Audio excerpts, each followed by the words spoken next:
Waktu itu gue lagi narik malam, udah hampir jam 2 pagi, dan gue dapat order terakhir. Pickupnya di depan rumah tua, lampunya cuma satu, redup. Pas gue sampai, cewek pakai jaket abu-abu masuk ke mobil. Dia duduk di kursi belakang. Tujuannya cuma 10 menit dari situ. Sepanjang jalan, dia diem aja, gak main HP, gak ngomong. Sampai akhirnya kita sampai di titik tujuan. Gue bilang, "Mbak, udah sampai," tapi gak ada jawaban. Gue nengok ke kaca spion, kursi belakang, kosong. Padahal dari tadi, gue gak pernah berhenti dan aplikasi driver gue tiba-tiba bunyi. Order selesai, penumpang.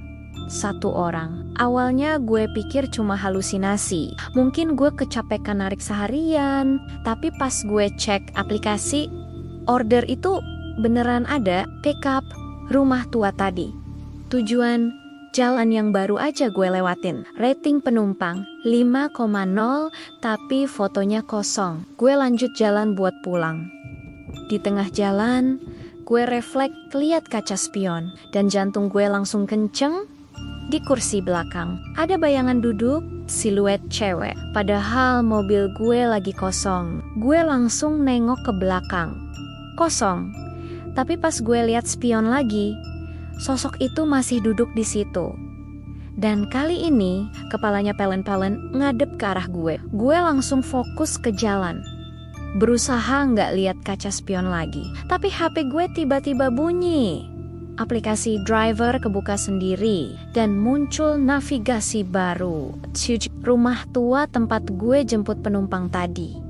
Padahal gue nggak nerima order baru. GPS terus nyuruh gue putar balik, belok kanan 200 meter. Suara navigasi itu berulang-ulang.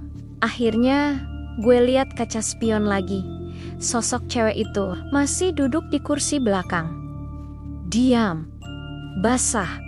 Airnya netes ke jok mobil dan pelan-pelan tangannya maju ke depan, seolah nunjuk ke arah jalan. Gue sebenarnya nggak mau balik ke rumah itu, tapi GPS terus muter rute yang sama.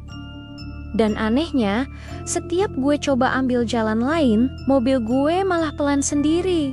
Akhirnya tanpa sadar, gue udah ada di jalan depan rumah tua itu lagi. Lampunya masih sama. Redup, tiba-tiba mesin mobil mati. Semua lampu dashboard ikut mati. Gelap. Di kaca spion, sosok cewek itu sekarang udah duduk lebih maju. Persis di belakang kursi gue. Air dari rambutnya netes ke jok dan suara pelan kedengeran dari belakang. Serak, dingin. "Mas, saya belum sampai rumah." Malam itu gue gak berani keluar mobil, tapi tiba-tiba pintu belakang kebuka sendiri.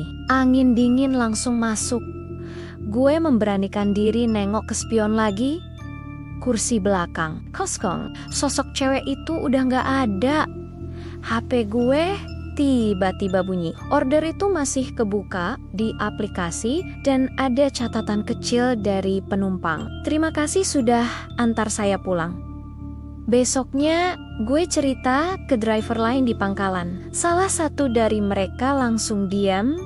Dia bilang, beberapa bulan lalu ada kecelakaan di jalan itu.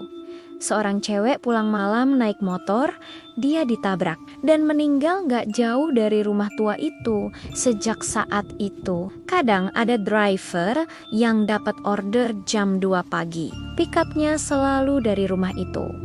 Dan tujuannya selalu tempat dia meninggal. Sejak malam itu, gue masih narik. Tapi satu aturan gue pegang. Kalau udah lewat jam 2 pagi, gue gak pernah ambil order lagi. Persis ke arah rumah tua itu.